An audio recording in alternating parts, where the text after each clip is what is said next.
Bom dia, graça e paz, sejam bem-vindos a mais uma aula sobre ideias sem consequências, cosmovisão e discipulado.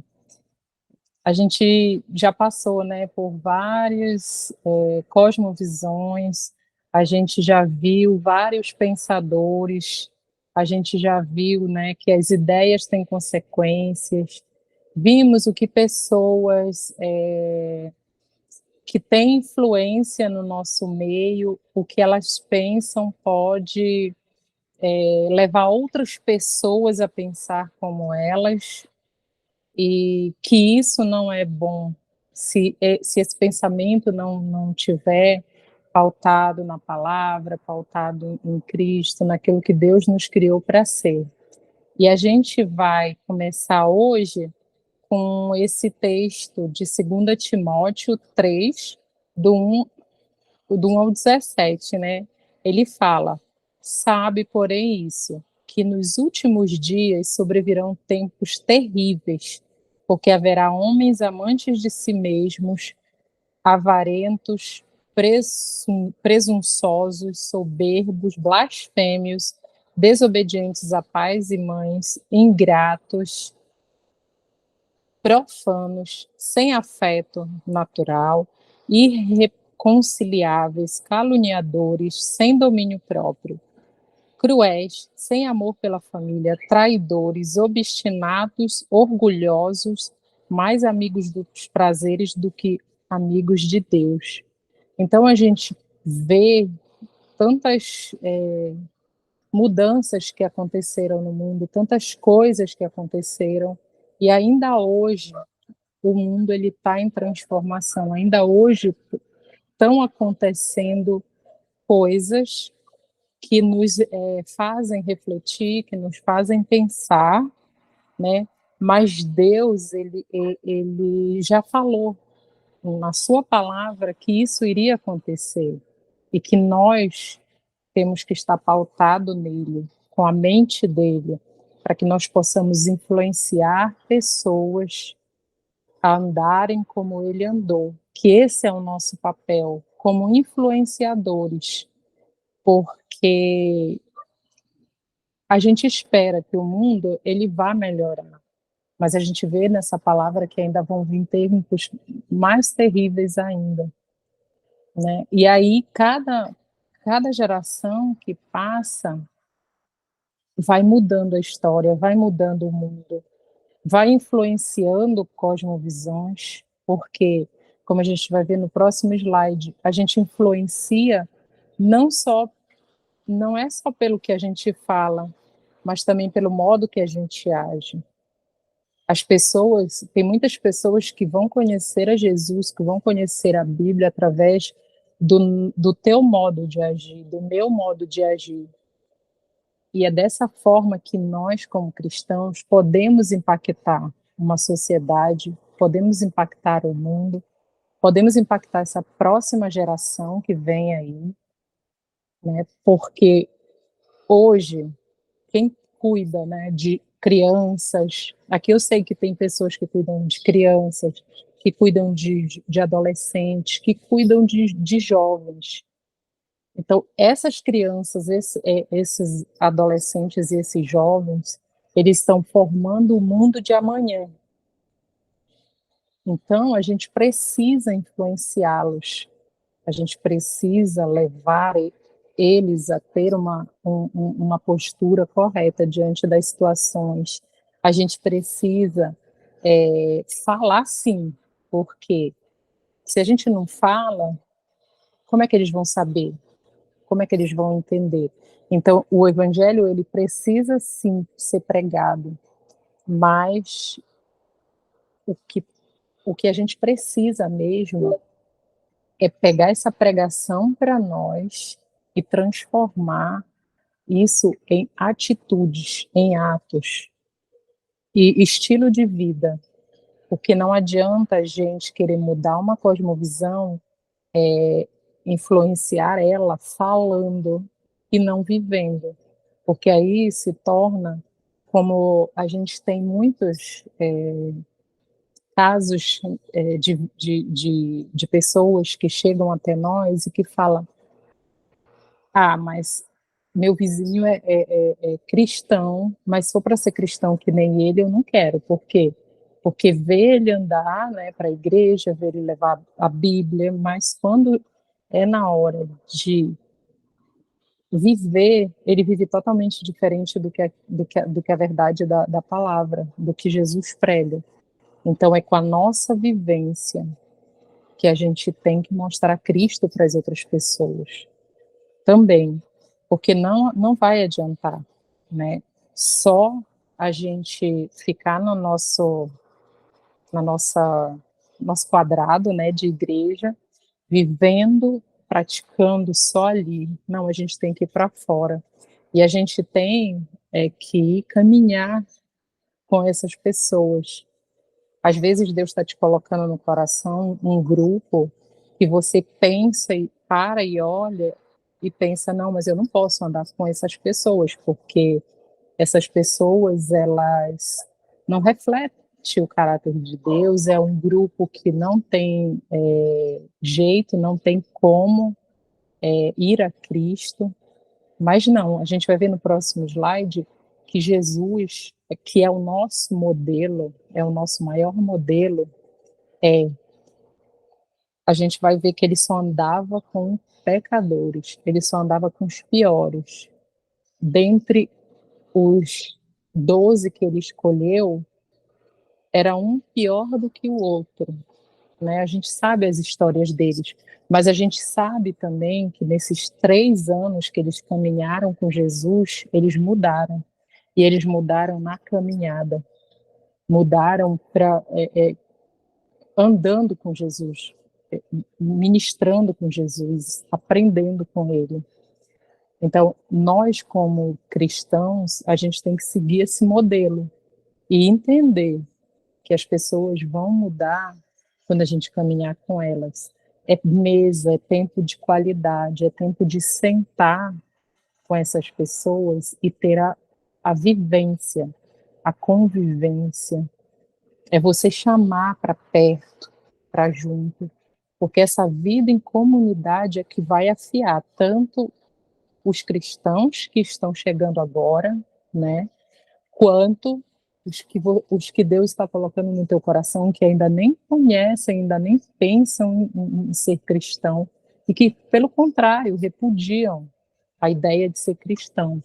Mas a gente sabe e vê pessoas que jamais imaginaram e que confrontaram cristãos se convertendo através de outras pessoas, através da vivência de outras pessoas. A gente tem aí grandes nomes na história do Evangelho que influenciaram, que mudaram, e pessoas ateias, por exemplo, que se converteram. C.S. Lewis é um exemplo dessas pessoas. Então, a gente tem que entender que a gente precisa falar, mas a gente precisa ter esse tempo de comunhão com eles para que aconteça o que aconteceu com Jesus. No próximo slide a gente vai ver que Jesus ele não falava da palavra, nem se tinha a Bíblia como a gente conhece hoje, né? No tempo de Jesus, ele era a palavra viva, né? A palavra ele pregava quando necessário, mas a maior parte do tempo ele vivia. Porque se você vai para a Bíblia, você vai ver que diversas vezes ele saía andando pela multidão, a multidão ouvia o que ele estava falando e depois, em particular, ele chegava para os discípulos e pregava para eles. Diversas vezes ele teve que parar e explicar o porquê de cada parábola. Os discípulos perguntavam, mas eu não entendi, me explica. Jesus parava e explicava para eles o contexto daquilo que ele tinha falado fora com os discípulos, mas ele, antes disso, ele estava levando, ele estava semeando a vida, ele estava semeando a verdade, e ele como nosso modelo, a gente também tem que ser essa palavra para essas pessoas que isso, discipulado não é só ensino, é comunhão, é vivência, é sair para fora, é você ir para a fila de um hospital, olhar e entender que você está sofrendo ali, mas que você, no meio desse sofrimento, tem algo que outros não têm ali. Você tem Cristo, você tem a vida, você tem a verdade e a palavra. Então ali você vai, com suas atitudes, mostrar para o outro que há esperança além do sofrimento, que Jesus, ele pode levar os nossos fardos, o nosso sofrimento. E com isso, essa pessoa, ela vai sentir um bálsamo de cura, de leveza. Por quê? Porque a gente saiu para fora, a gente está passando por uma situação difícil, mas a gente não esqueceu que a gente tem que ir levar para todas as criaturas. Então, às vezes, Deus te leva para lugares que tu não vai nem imaginar que tu poderia encontrar alguém ali, que tu poderia falar da palavra e que essa pessoa poderia ser transformada. E é com a tua atitude, ela vê como tu passa pelo sofrimento. E o teu compartilhar com ela vai falar muito. A tua vida, aquilo que tu vai conversar, vai fazer diferença na vida dela. E eu te falo isso com autoridade, porque eu preciso passar por hospitais muitas das vezes. E eu vejo muitas pessoas nesse sofrimento. E às vezes, nosso sofrimento, como eu, já aconteceu. A minha dor, o meu sofrimento me impedia de olhar para o outro e dar essa palavra de esperança. Mas quando eu entendo que eu posso ser luz, que eu posso ser sal, que eu posso levar esperança ali para aquela pessoa, eu estou sofrendo, mas a minha dor vai ajudar a dor do outro, vai ajudar ele a enxergar a Cristo através de mim. Então, o que impacta, no próximo slide a gente vê isso, né? Que o que impacta é o que a gente faz. E o que vai gerar mudança no outro é o que a gente faz diariamente, dia após dia.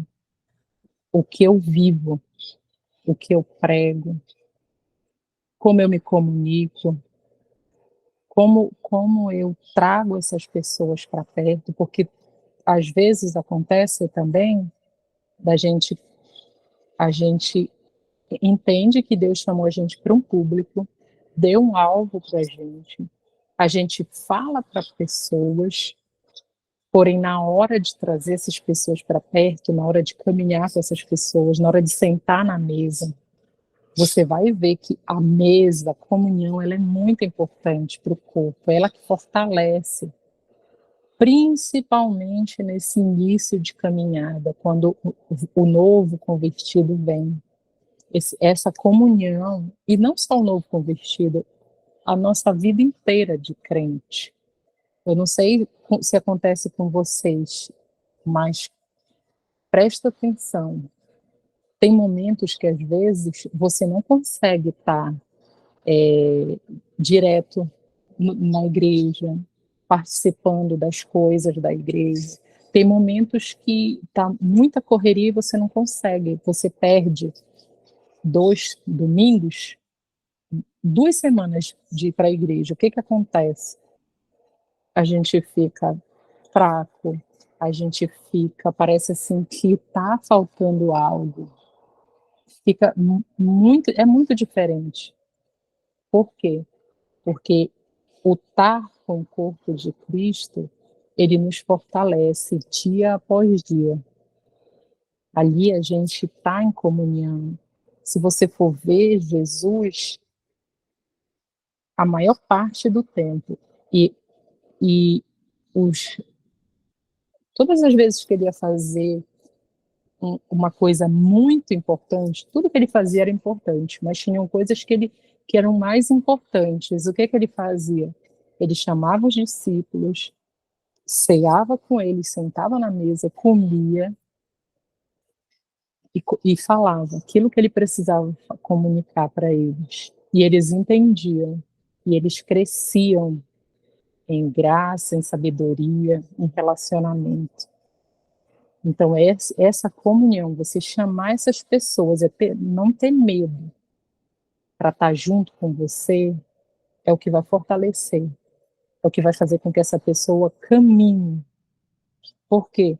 Porque a gente vai ver no próximo slide, lá em Romanos 8, 19 ao 21, ele fala que a natureza criada aguarda com grande expectativa que os filhos de Deus sejam revelados, pois ela foi submetida à inutilidade, não pela sua própria escolha, mas por causa da vontade daquele que a sujeitou, na esperança de que a própria natureza criada será libertada da escravidão, da desobediência em que se encontra, recebendo a gloriosa liberdade dos filhos de Deus. Então, a natureza, tudo que foi criado, ela está esperando, ela está aguardando com grande expectativa que os filhos se manifestem, que os filhos de Deus saiam da caverna, que os filhos de Deus vão para uma sociedade onde tudo está modificado, tudo está diferente, para ser sal e luz, para ir ali, para mudar, para impactar o seu redor.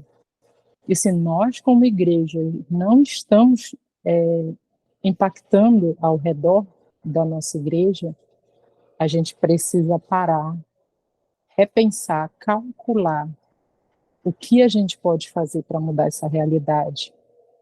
Porque o evangelho, ele não é só a gente entrar para os cultos, sair dos cultos e ficar nesse ciclo. Não, o evangelho é sair para fora, é sair aos redores. Então, se você vê uma pessoa ao redor da tua igreja passando necessidade, você é igreja, você é resposta. Você vai mudar a vida dessa pessoa. Primeiro, claro, a gente tem que ver o que essas pessoas estão necessitando. Que às vezes, dentro da nossa comunidade, a gente tem irmãos que podem ser respostas. Muitas das vezes você está na igreja e ao redor tem uma senhora, um exemplo, uma senhora que está passando por algum tipo de problema. E aí você vai lá e é resposta. Vou dar um exemplo. Eu fui um dia numa igreja perto do sítio da IBMA, lá para dentro, bem lá para dentro mesmo.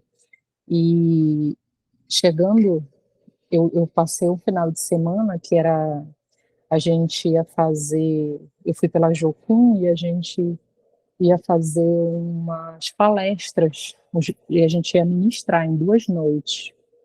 Só que chegou pela manhã, um irmão me chamou, porque soube que que eu trabalhava com enfermagem, e ele me chamou para que eu olhasse uma vizinha, morava do lado da igreja, uma vizinha que já estava há anos com um ferimento, e se eu podia dar uma olhada, dar uma assistência. Eu fui lá com essa senhora, tirei a atadura dela, olhei, vi que o curativo dela não estava sendo feito de maneira adequada. Chamei uma neta dela, que era quem fazia o curativo, ensinei ela a como fazer asepsia, a como lidar com tudo aquilo, como fazer esses curativos diariamente. Então, quer dizer que o irmão entendeu a necessidade e viu que dentro do corpo de Cristo tinha alguém que podia ir lá e servir. E é isso, e a gente está disposto Você quer falar? Não, não, só dei parabéns. Ah, tá bom. Então, a gente ir lá e ser resposta. Às vezes você trabalha como advogado, por exemplo, tem alguém que tem uma causa na justiça que precisa de uma orientação, você vai lá. Você é professor, tem alguém ao redor da tua escola que precisa de uma aula de reforço, você vai lá, você vai, se dispõe. O evangelho é isso, é disposição, porque aí a gente vai mudar o mundo. Aí a gente vai fazer com que os valores voltem, os princípios voltem, porque hoje muito se tem mudado. E ao longo do tempo, a gente vai relembrar no próximo slide, né, o que algumas cosmovisões são, como que o hedonista reage. O hedonista, para ele, o prazer é o bem maior, o bem-estar dele, ele está feliz é o que importa. Para o empirista, é o conhecimento sensorial, é o sentimento, ele vive pelo sentimento, e é o sentimento que leva ele a fazer tudo o que ele faz. O islamismo, o destino final dele é o inferno ou o paraíso eterno, esperando para os homens, principalmente, as virgens, não sei quantas virgens eles esperam encontrar no paraíso. O existencialismo é a morte, o fim da existência. Nada faz sentido para ele. O relativista é aquele que é tudo relativo, não tem certo nem errado. Tem a minha verdade e a tua verdade. Não existe verdade absoluta. Só que a gente sabe que a verdade absoluta está no nosso manual, na palavra. O materialista, só o mundo físico existe, só aquilo que ele pode tocar, só aquilo que ele pode sentir. É isso que existe para ele. O ateísta, Deus não existe, não há Deus. Jamais. É inconcebível a pessoa acreditar que existe um Deus. Para o niilista, nada faz sentido. Então, se nada faz sentido, eu vou morrer. Eu vou tirar minha vida, porque não tem sentido aqui. Né? E aonde é que essas crenças elas são formadas? No próximo slide, a gente vai ver quem forma a nossa cosmovisão. A maneira que a gente enxerga a realidade, ela é formada por falsos profetas nas nossas vidas. E quem era o profeta? Quando a gente vai para a Bíblia, a gente vê que o profeta era aquela pessoa que ensinava, que instruía, que falava aquilo que revelava aquilo que a vontade de Deus para o povo. E no meio de muitos profetas existiam falsos profetas se levantando para falar mentiras, para ensinar mentiras, para fazer a sociedade viver a mentira. E aonde tudo começa, né? Começo de tudo é a família. É com a família que as pessoas elas aprendem o que é o mundo, a realidade, aprende a ter uma cultura de vida no ciclo familiar. E isso muda de família para família.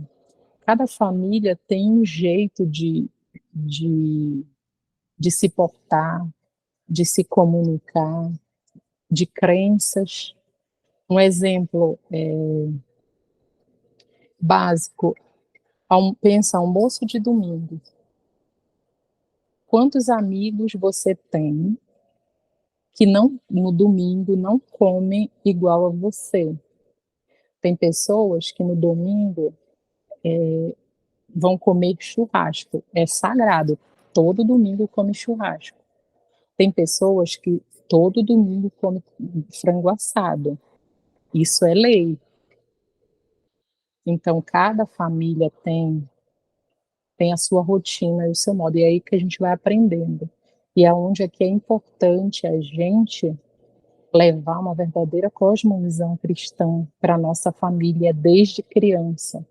Porque às vezes a gente acha que a gente só pode começar a transformar essa criança, transformar que eu falo, é levar os princípios, a palavra, aquilo que a gente acredita, quando ela tiver 7 anos, quando ela tiver 8, 9, e você sabe, você entende que não, que a criança a gente tem que, desde que mama, pensa num bebê, o que que acontece?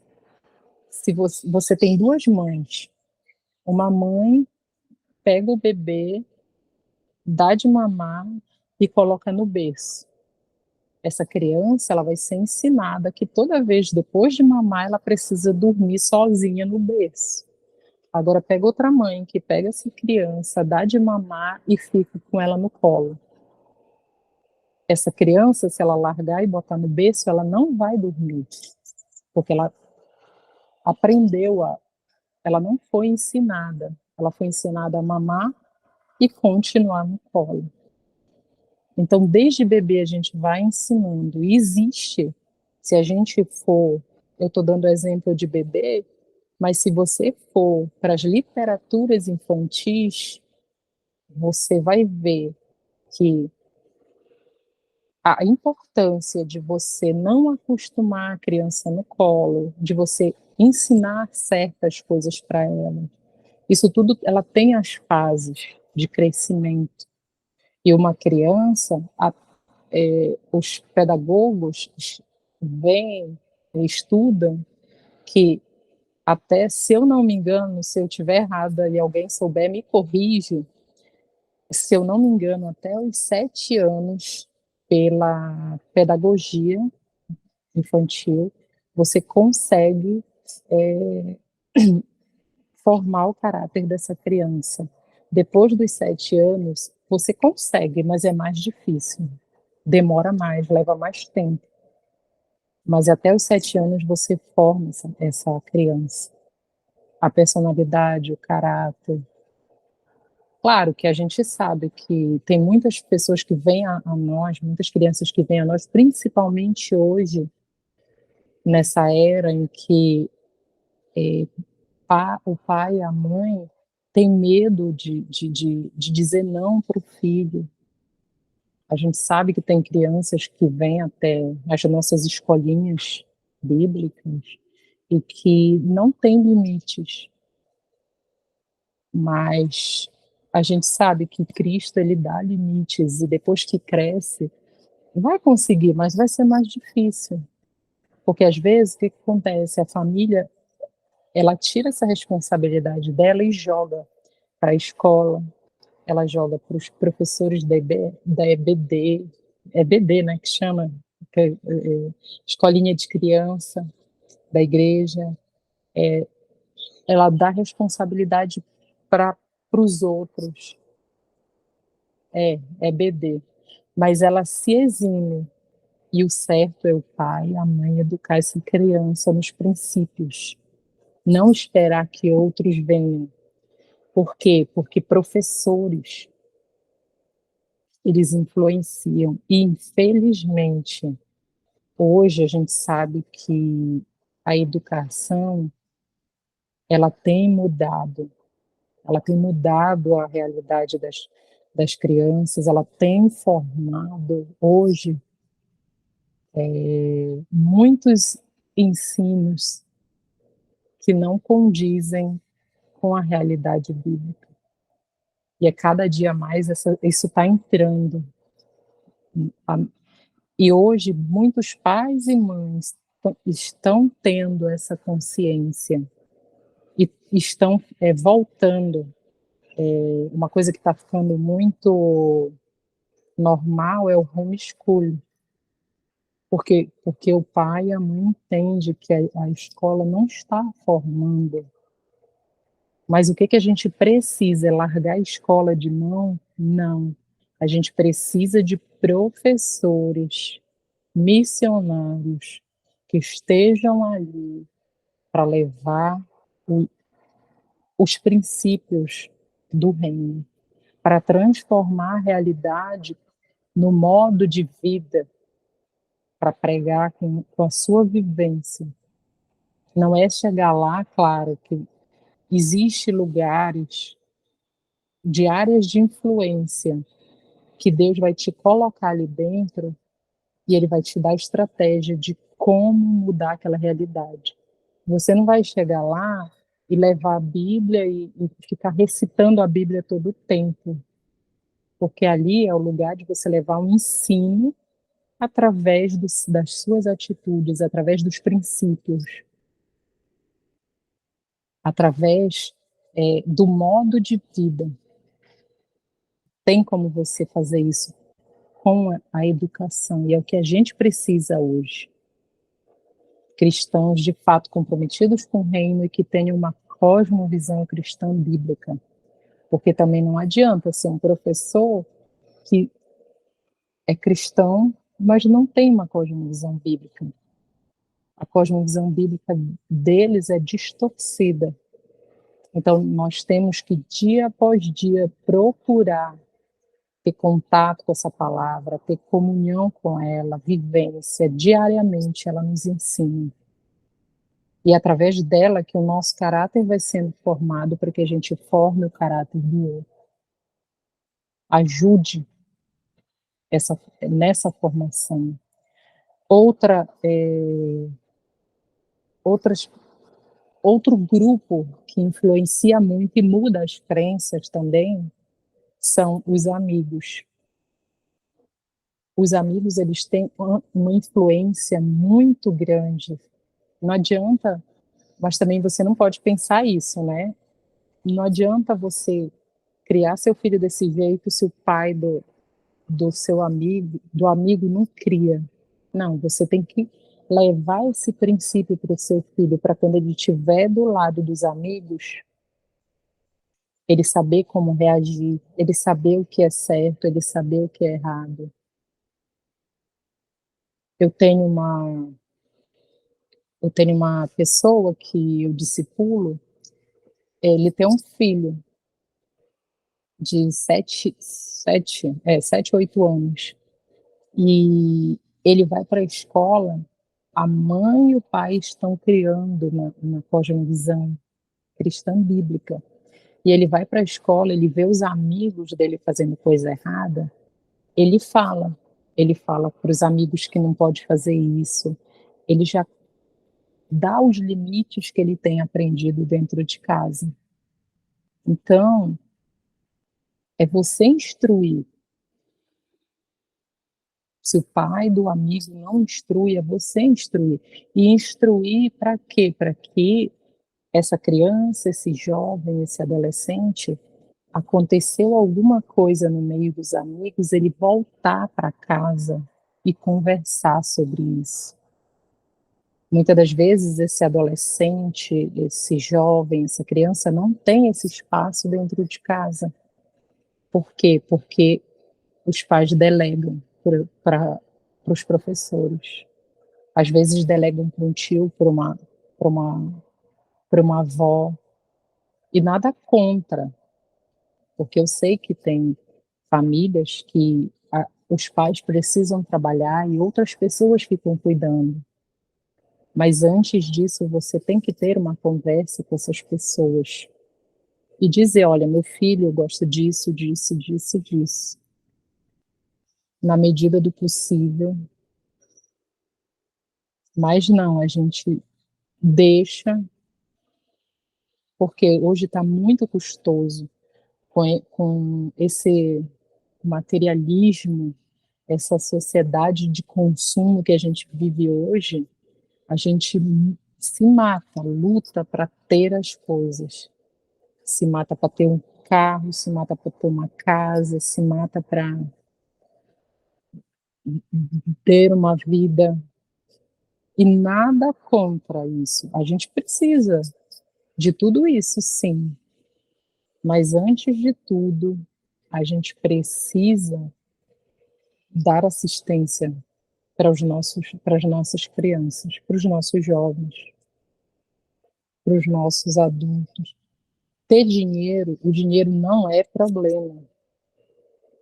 O problema é a gente não entender que o dinheiro ele serve para nosso conforto de vida e para abençoar outros. Mas que se eu vejo que o outro está necessitado e eu posso ser resposta para ele, eu vou.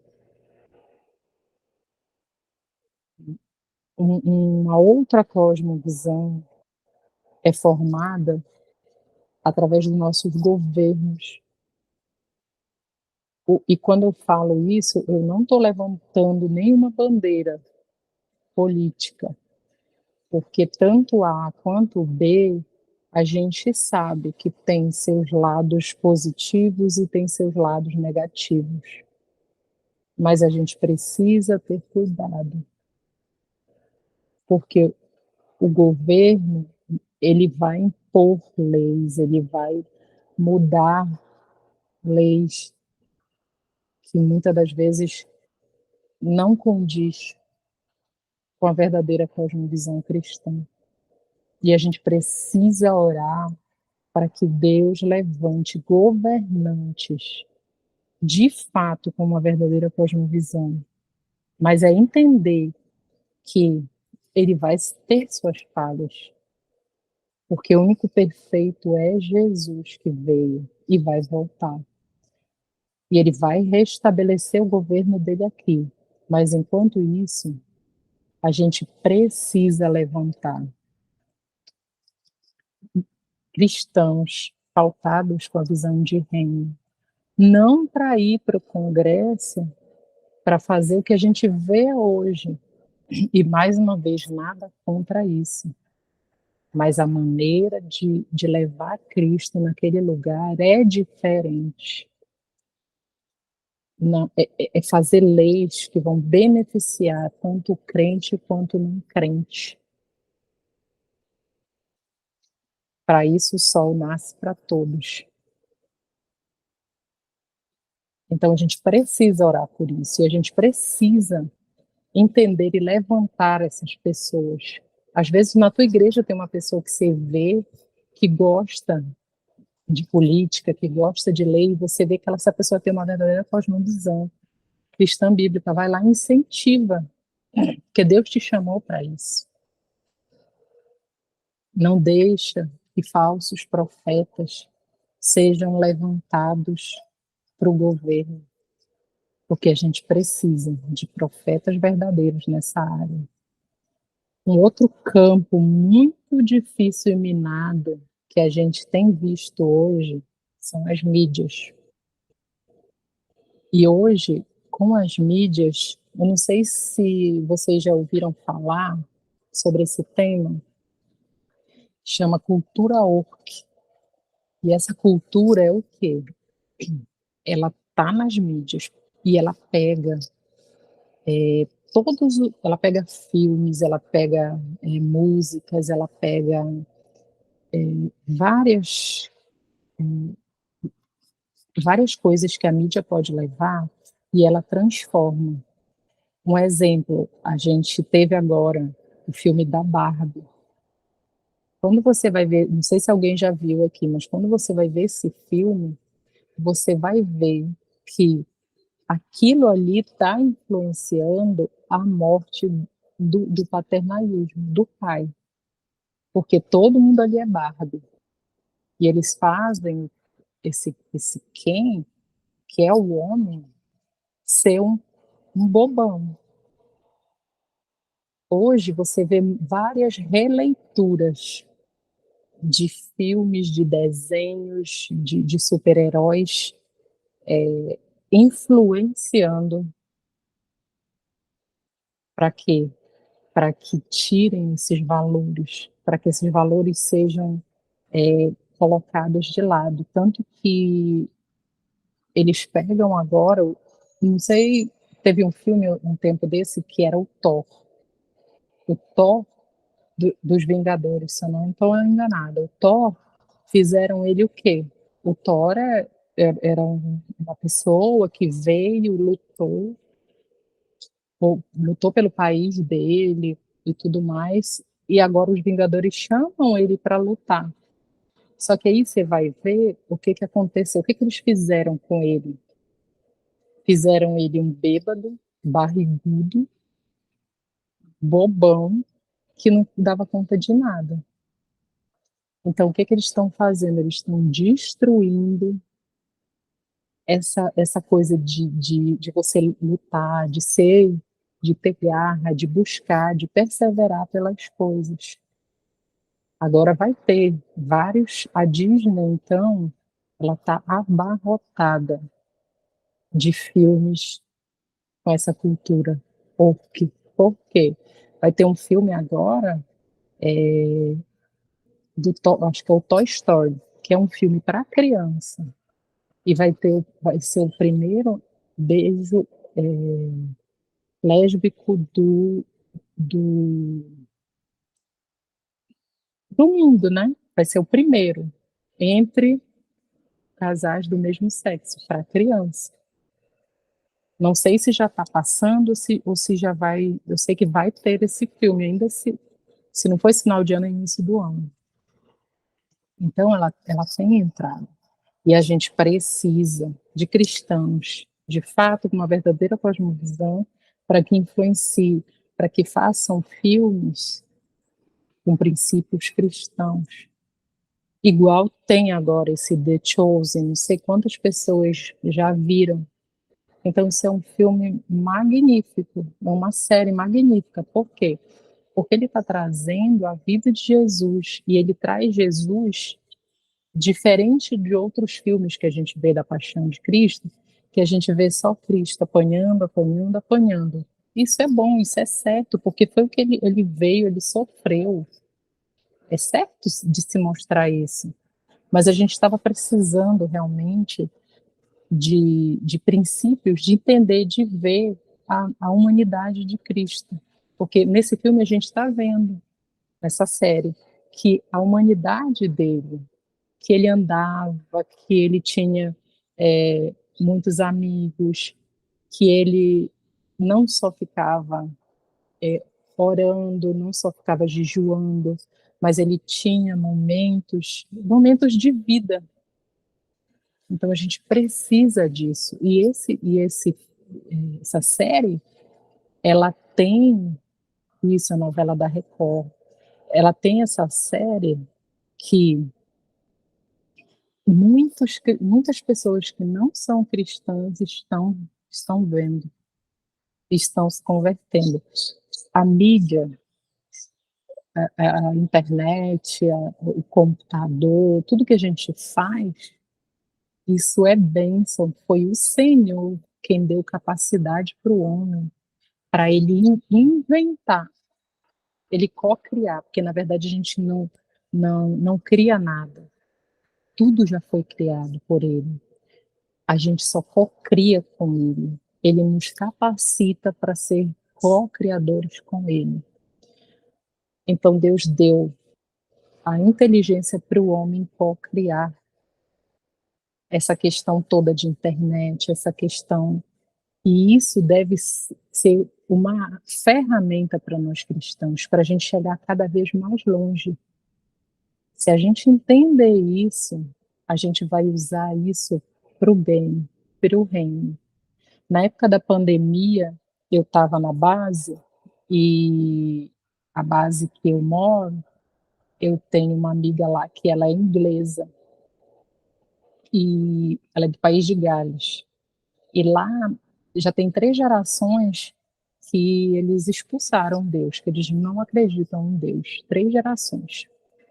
E quando teve a pandemia, ela começou a receber relatos da igreja que muitas pessoas estavam se convertendo, milhares de pessoas estavam se convertendo através das redes sociais. Por quê?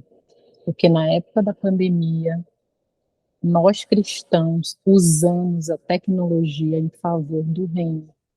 A gente foi lá, a gente começou a colocar cultos online, a gente começou a fazer discipulados online, a gente começou a fazer aconselhamentos online. Eu mesmo sou prova disso. Eu tenho até hoje muitos aconselhamentos e discipulados que eu faço que começaram com a pandemia. Porque antes da pandemia, eu atendia, mas a gente atendia a comunidade próxima da Jocum, só de Uberlândia. Mas depois, com a pandemia, a gente viu que esse discipulado, esse aconselhamento online, ele dava muito certo. E até hoje eu tenho discipulado, a maioria dos meus discipulados são online. Então, usa a ferramenta que Deus deu. Não deixa que essa cultura que está aí fora transforme, porque ela só vem para quebrar os valores, para tirar o senso de pertencimento, para tirar o senso de paternidade, para tirar a família. A gente precisa entender que em cada área de influência dessa, a gente pode ser luz. Que às vezes a gente, como cristão, a gente vai para a igreja e a gente acha que a gente pode sim evangelizar, mas a gente só pode evangelizar se a gente sair ou se a gente ir para um lugar. Isso é ótimo, muito bom. Mas enquanto Deus não te leva para a Turquia, enquanto Deus não te leva para a África, enquanto Deus não te leva para lugares onde Ele tem posto no teu coração, usa essa ferramenta para chegar nesses países, para chegar cada vez mais longe. Quem fala inglês, então, tem uma arma muito forte, porque pode seguir pessoas em inglês e discipular. A igreja ela é influenciadora também, muito. Só que o que a gente tem visto hoje são muitas igrejas que não pregam Jesus, pregam a si mesmos, pregam o homem. E Libras também, você pode levar cada vez mais longe. E Libras é uma área em que precisa, porque muitas igrejas não conseguem abarcar os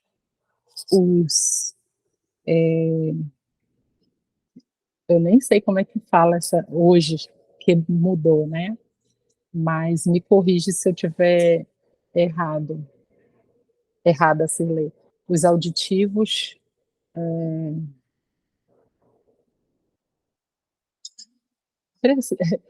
os surdos, isso. Eu ia falar deficientes auditivos, mas eu sei que essa palavra não é errada. Essa palavra é errada. Então, precisa ir também dessa área. Muitas igrejas, e são poucas as igrejas que têm alguém que se preocupa com isso. E a gente precisa ser resposta, a gente precisa estudar, a gente precisa. Muitas áreas dessas, Deus vai estar te encaminhando para voltar a estudar sobre isso. Não sei se eu já contei aqui, mas eu tenho um amigo que, numa das escolas de cosmovisão que eu ajudei a rodar, ele entrou, ele tinha 18, acho que 18 para 19 anos, se não estou enganada, e ele entrou para fazer a escola com a gente. A escola é de 3 meses. Isso que eu estou dando para vocês é só uma pincelada. Isso tudo a gente vê bem detalhado em 3 meses, e a gente aprende a fazer análise de filme, a gente aprende a fazer análise de música, a entender qual é a cosmovisão por trás. E ele foi fazer essa escola com a gente. Quando ele chegou lá, a mentalidade dele era: eu vou, eu sou missionário, eu vou viver e morrer dentro da Jocum.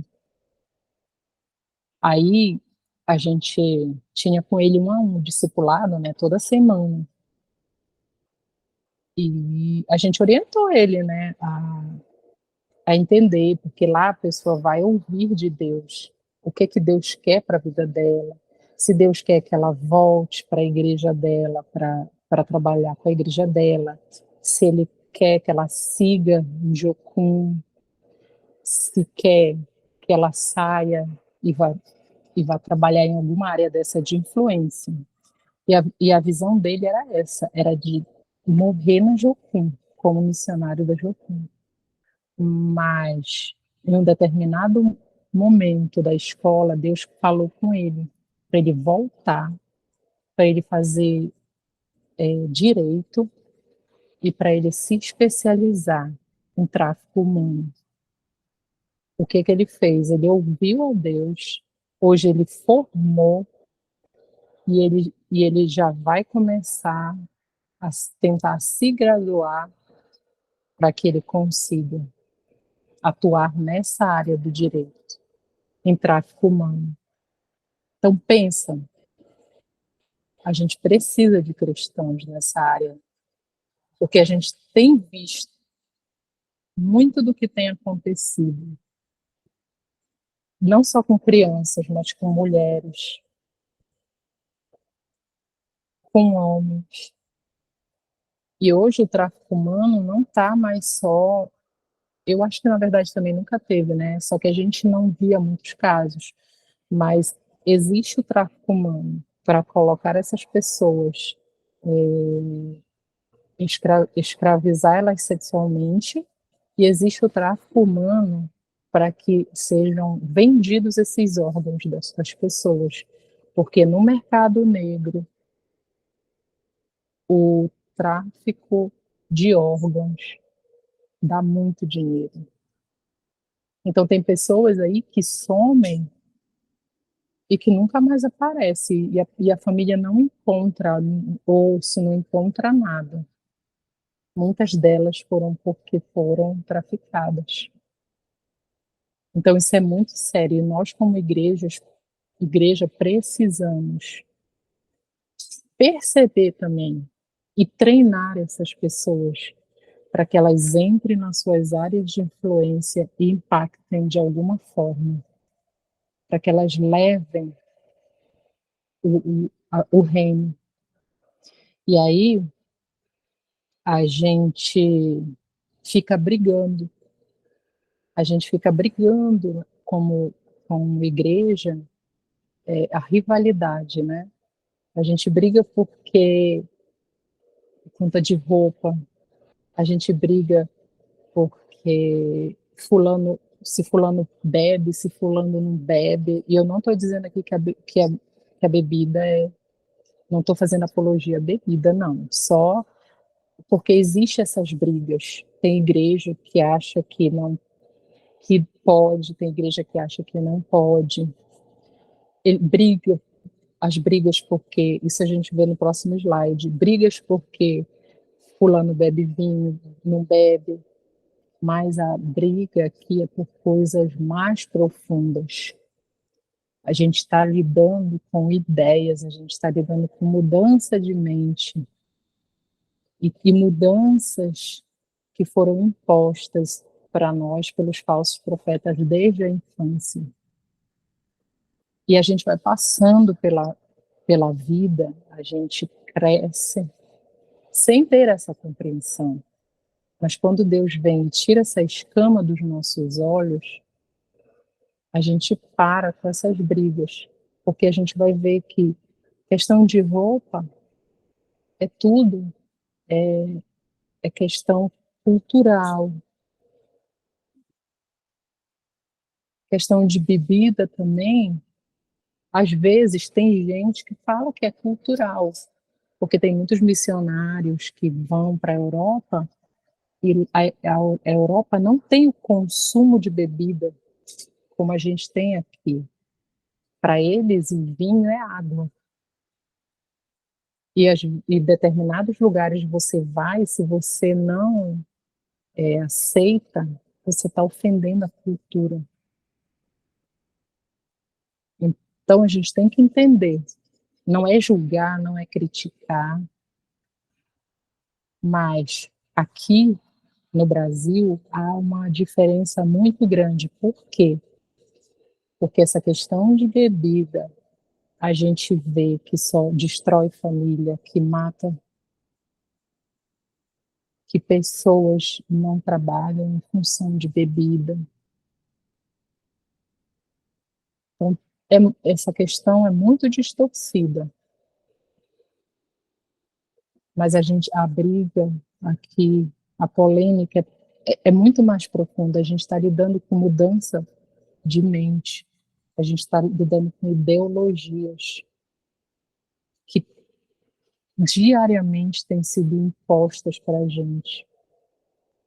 Você vê, vai para Netflix procurar um filme. Se você vê esses filmes produzidos pela Netflix, você vai ver um monte de ideologia deles. Por quê? Porque a gente vê que hoje Hollywood não aceita quem faz filmes com princípios cristãos. A gente vê atores, tem um ator que fez Paixão de Cristo, e ele perdeu o emprego dele. Por quê? Porque Hollywood não contrata mais, simplesmente pelo fato de ele ser cristão. Então, a mudança é de mente. A gente precisa, porque através dessa mudança, todos esses hábitos que a gente falou aqui, eles vão ser quebrados. O Espírito Santo, ele vai tocar no nosso coração, vai nos convencer da justiça, do juízo. E a palavra-chave é mudança de mente. O que tem que mudar são conceitos externos. Não são conceitos externos, na verdade. Não é o que está de fora. A mudança ela tem que começar de dentro para fora. Então, quando a gente vai para os nossos aconselhamentos, para o nosso discipulado, muitas das vezes você vai chegar pessoas que vão vir totalmente diferente do que você esperava como cristã. Mas essas pessoas não estão errando porque querem, erram por falta de conhecimento, e cabe a nós, no nosso discipulado, levar o conhecimento da verdade, levar para elas o pensamento cristão, para que seja mudado e ela seja, tanto a começar de nós que vamos discipular, para que os discipulandos possam mudar, mas quem muda não somos nós. A gente só é o canal de ensino e a gente vai ensinar a palavra. Não é aquilo que a gente quer, porque muitas das vezes a gente coloca o nosso irmão no inferno por coisas que não está na Bíblia. Essa questão de vestimento, por exemplo.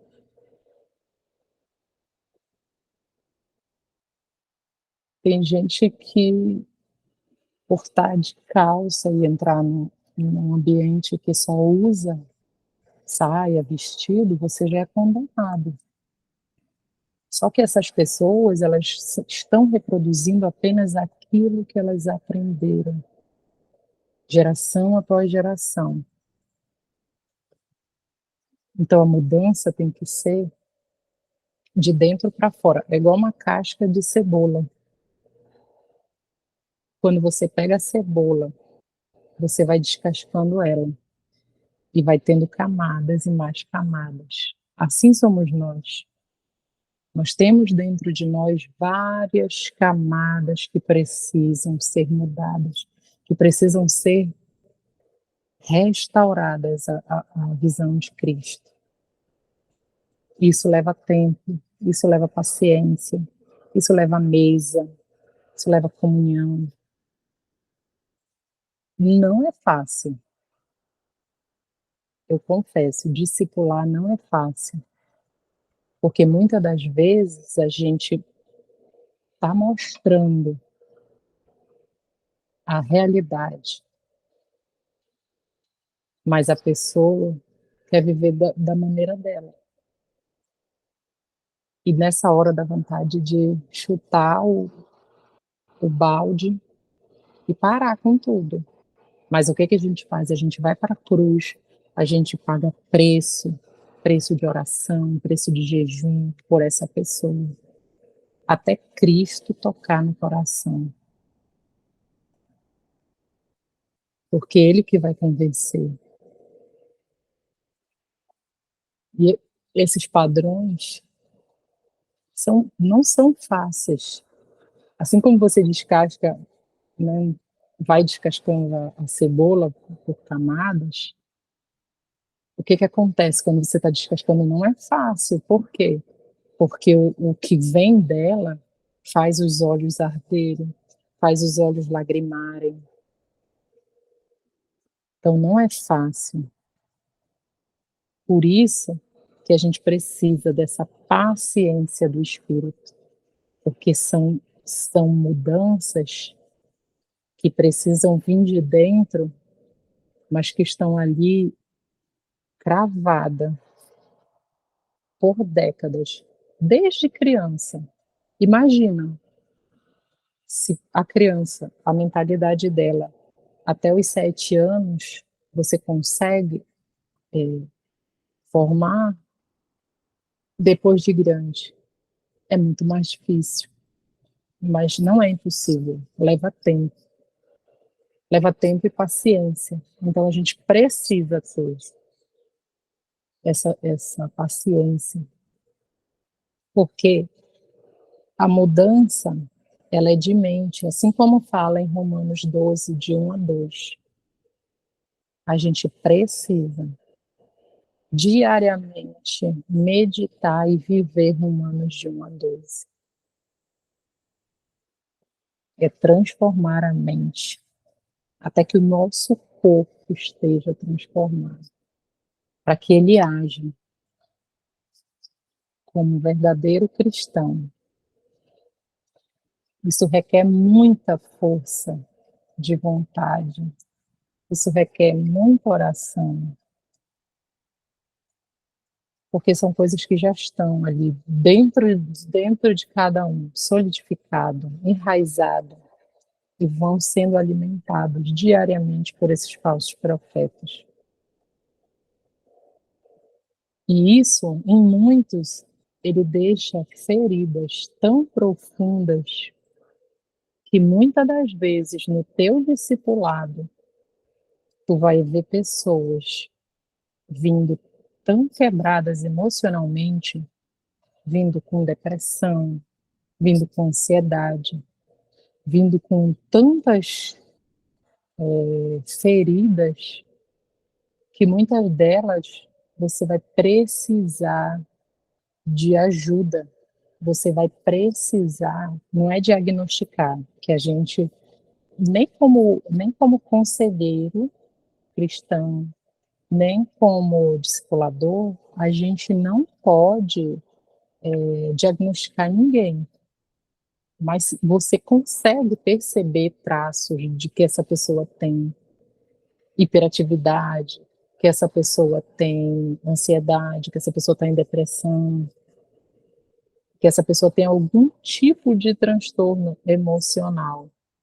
E aí o que que você vai fazer? Você vai encaminhar, você vai sugerir para que ela busque uma ajuda de um psicólogo.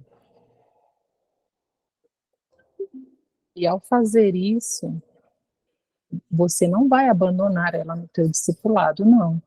Ela vai passar pelo psicólogo semanalmente para fazer esse acompanhamento, mas você também vai, uma vez por semana, continuar o seu acompanhamento do discipulado.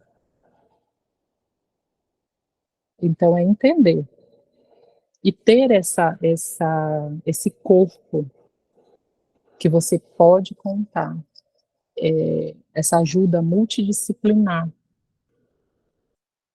que você pode contar na tua igreja, para ver, pensa algum psicólogo que tem, e conversa, alguém que você conhece, pede ajuda. E tentar fazer com que essa pessoa vá. Porque também a gente não pode obrigar, mas a gente sugere. Que horas é o intervalo? Podemos fazer agora, prof. Já está dando 1 hora agora. Se você quiser, a gente pode fazer nesse momento. Pode. Então a gente vai para o intervalo, porque depois eu vou entrar no discipulado do estudo de casa.